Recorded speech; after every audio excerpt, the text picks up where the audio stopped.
The other thing that's going to be great fun to watch, Brian, is the Max Crosby stakes, because it's hard to imagine that there's going to be bigger intrigue this off-season than the one surrounding where he's going to end up next. 8 teams now, it's been suggested by Albert Breer today, potentially knocking on the Raiders' door looking for that one to happen. Yeah, and the interesting thing that's come out this evening, even listening to certain snippets of information, is that the Raiders, as if they're resigned now to the fact that he is going to move on, but they're not necessarily looking for the best deal. They're actually looking to try to do him a solid because he's been such a loyal servant to the Raiders, and they're actually going to say, okay, we might be getting 2 or 3 extra picks somewhere else, but no, we're going to work with Max to make sure he gets to go somewhere and play in a team that are challenging. And right now it looks like all the speculation, and you would need to think, even based on the Moore trade today, that the Bears are lining themselves up to acquire him and put a comprehensive package on the table. Last night they suggested that the Cowboys were quite close to a deal, and someone else came in, and then the Raiders said, let's hold fire here. We may be just jumping into a deal too soon. It'd be interesting how long this lasts. Yeah, it's hard to know from a Bears perspective, though, and look, we'll only see when the rubber hits the road here, but whether the DJ Moore trade makes it more or less likely that they're in the Max Crosby sweeps, because I would have thought at one stage the conversation and the speculation seemed to be that the Raiders were quite interested in Moore plus picks as a deal, that was a chip that the Bears potentially had to offer. I was wondering if trading Moore might be an acceptance by the Bears that the price is too rich for Max Crosby and we're going to deploy our capital elsewhere. I'm not necessarily sure. The talk is that they're looking for 2 first-round picks. From a Bears perspective, I think 2 first-round picks for Max Crosby might be worth it for other teams. I think that's too rich for the Bears. I just don't think it's worth it. I think that's way too much to deploy, plus what you're going to have to pay him for where they are right now and the roster that they want to construct. I think there's other teams that might be in a better position to make that move than the Bears. I think, funnily enough, I'm not necessarily sure Max Crosby is the best player for the Bears. It might be that the Bears are the best fit for Max Crosby, though. And if the Raiders are looking to do him a solid, if he wants to go somewhere where he actually might have a chance of winning and, can somehow get a deal done, the Bears are probably the best fit there. They're probably the closest that he's going to get to a team knocking on the door. The Raiders will get the haul from elsewhere and you'll get the bag from elsewhere. But this might actually be, if he wants to go somewhere where he can be a deal. Always hard to tell, though, whether, a team says that because it's a nice thing to say, but it's very hard to turn down 2 first-round picks plus a player if somebody else has a better offer to make. Either of the Kierans, have you got a Max Crosby take? Just that I heard the Patriots is another interesting landing spot for him because again, Albert Breer had this. This is one of the 8 teams he told her that he's a big fan of Mike Vrabel. He would definitely fit the Mike Vrabel philosophy and mentality. It's certainly to go to a team that just competed for a Super Bowl. You're talking about a guy who's only, I guess, badge of honor in his career to date was just being a guy that showed up and was an incredible franchise player. So if he's going to go out the door, he wants to go to a team that can compete for Super Bowl now. He's not going to go for, it doesn't seem like it's going to be for a bag of money or it's going to be for any other reason than to win now. Why not a team that just competed in the Super Bowl? Yeah. Real quick. I mean, it's funny. You saw reports on PFT that Guerrero, Brady's boy, has been sniffing around the Raiders, and that's annoying him to no end. So it's like everything to do with the Raiders right now is annoying the heck out of Crosby. So he's just looking for any and every way to get out of there. It's going to be theater now how it ends because it's going to be ugly. Even though the Raiders are going to fight through, the Raiders are not going to want to be, any kind of accessory to a nice kind of ending to this relationship. So it's going to get ugly and it's going to be fun to watch. Daniel Jones, Brian, I was going to throw this one at you, Kieran, and we'll see how much you picked up because I don't know the answer to this one. I'm still not entirely sure what the transition tag is. The rarely used transition tag, as it keeps being called in any reports that I read of it, and I'm still none the wiser. Brian, you told me today that there's 2 types of transition tags.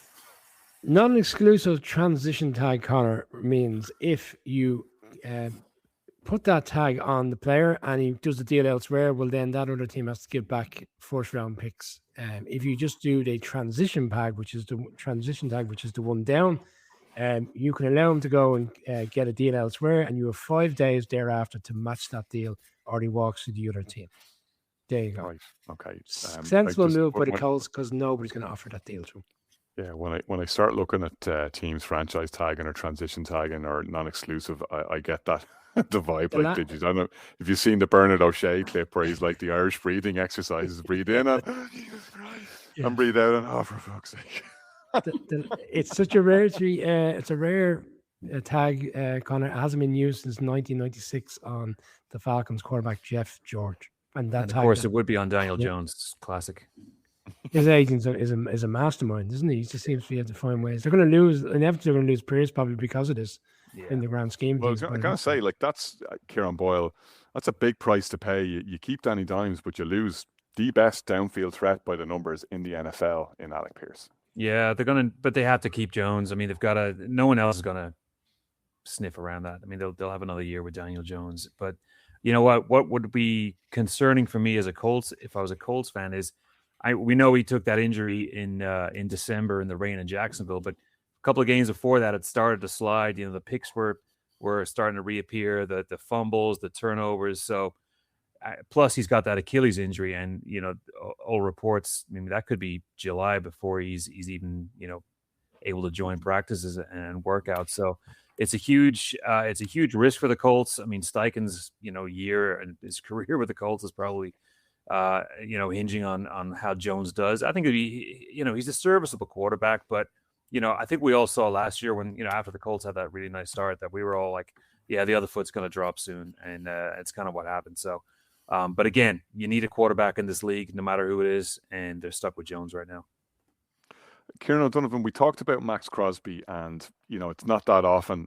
I said that, but then we saw it last season when Michael Parsons went from the Cowboys to the Packers. Not that often that you get a pass rusher at the peak of his career becomes available, and of course, teams are going to come knocking on the door. But the Crosby excitement has kind of overshadowed the fact that there's quite a lot of good free agent options available at pass rusher. And Trey Hendrickson, with whom the Bengals couldn't get a deal done, is one of the better ones available. And you're probably not going to have to pay the same amount of money that you would for Max Crosby, and also you're not going to give up the draft capital. This is an intriguing option, even though he's coming off an injury. Yeah, it is, and you've the likes of the Eagles as well, who are set to potentially lose Jalen Phillips. So the Eagles are a team that might be in the market for a Trey Hendrickson to replace him. But like, I see Trey Hendrickson as a possibly, I won't say cheaper to disrespect him, but possibly a cheaper trade than Max Crosby, and maybe less of an injury risk as well. Although I know he's had his injury concerns too. But Trey Hendrickson is someone who's, I mean, for whatever reason, the Bengals didn't put the value on him that he felt he deserved over the last couple of seasons, when he was the guy that was, he was leading the league in sacks over the last 3 years, I suppose, prior to last season. So, I mean, there should be a huge demand for his services around the league. And as you said, if it was a more competent team, I'd say I'm a bit suspicious as to why they're letting him go. But the Bengals is like, they're letting him go because they fucked it up. Yeah, they were so concerned about the weapons on the other side of the ball. They forgot about the guy who was making the defense barely serviceable for a long period of time and leading the league, as we said. So there's probably going to be a lot of chopping and changing in that edge rusher market. I even heard speculation that potentially the Packers might go all in and get, allow Rashawn Gary, who's been extremely unproductive, out the door, and Kingsley Enagbare, and maybe build enough capital to make another splash. But I think Crosby was too rich a trade last year. They just don't have enough left in the tank to go after him. It'd be a fierce, exciting move from the Packers' point of view. But I don't think it's not. I don't think it's in play.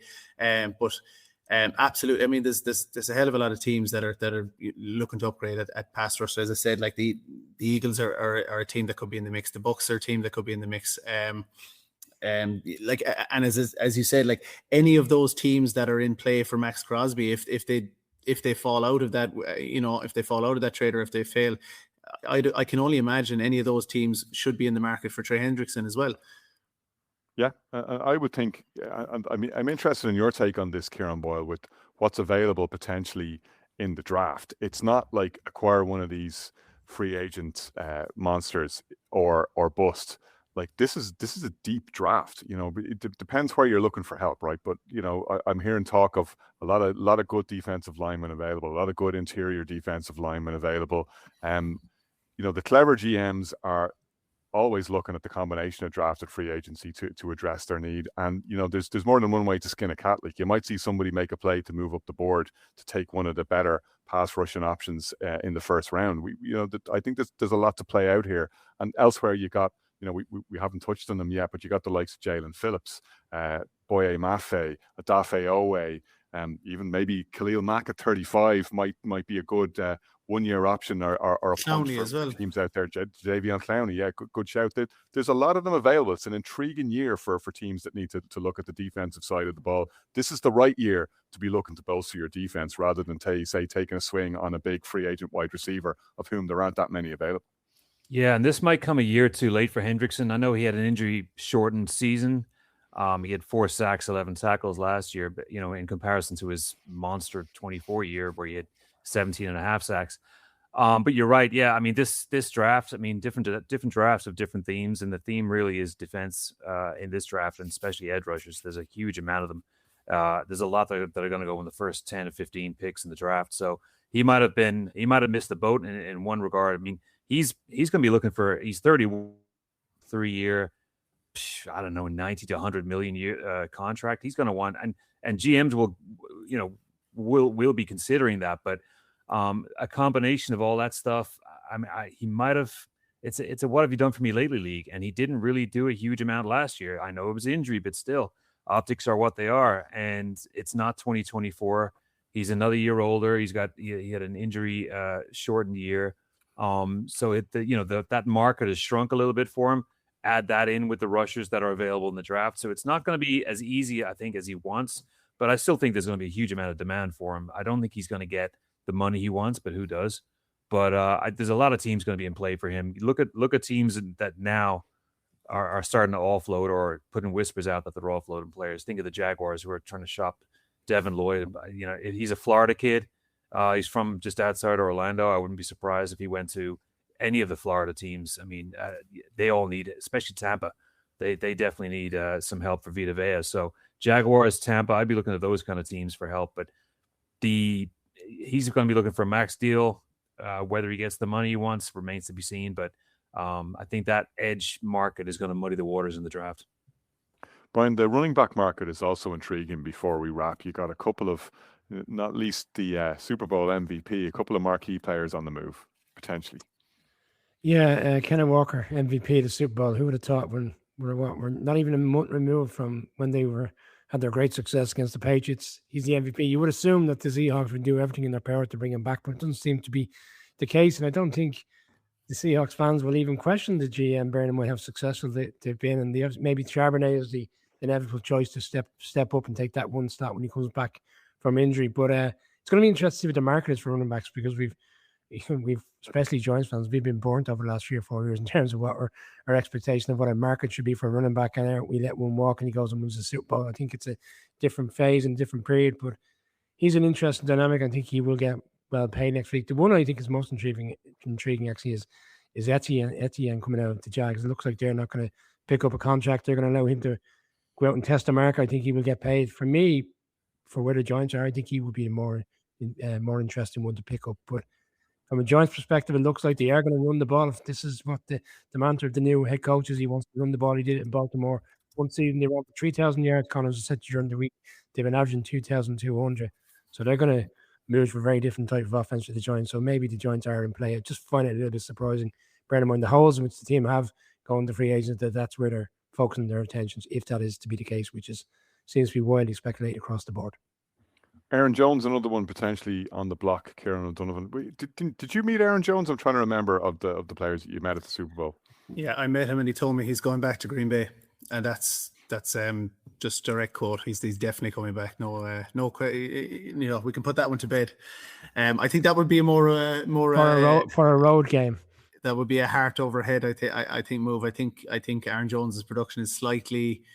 It's just beneath what it was before he left Green Bay. I think he probably went out the door at the right time. I don't think the Vikings saw the level of production that they hoped to have seen. And I hate saying that because I absolutely loved him as a player, loved him as a an ambassador for the Packers as a fan, and he's still, you know, for a guy who left Green Bay and went to Minnesota, he's still universally loved by Packers fans. He doesn't get he doesn't get an ounce of stick for that move, so which is a real reflection on him. But just a quick point on the running backs, Kieran can confirm or deny he because I won't claim to have an iota about the draft or what's coming up, but what I have heard or what I've read is that the running back class is quite poor.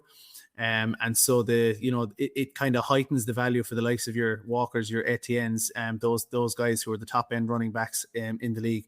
And I think the team that's in the market for running back, possibly more than any other, is the Chiefs, and it kind of goes full circle on the McDuffie trade. And I think one way or another, whether they're going to try to accumulate draft picks and maybe use their draft picks, maybe possibly move up a couple of places and take Jeremiah Love, or use their cap space to make a play for Walker or Etienne. I think you're going to see a big name running back go to Kansas City, and that might be, I suppose, the first step to them trying to get back, I suppose, over the hump again, to make another run at where they think they should be every year, which is making Super Bowls. Well, we shall see. I'm no Kieran Boyle. Above all of us would love to see the Chiefs back. It's been too long, hasn't it? Been too long since we saw the Chiefs in the Super Bowl. No, I'm good for a couple more years. We'll pick it up when we see the end of the league year and these moves that are in prospect become finalised and some new ones materialise, and we find landing spots for all of those key players next week.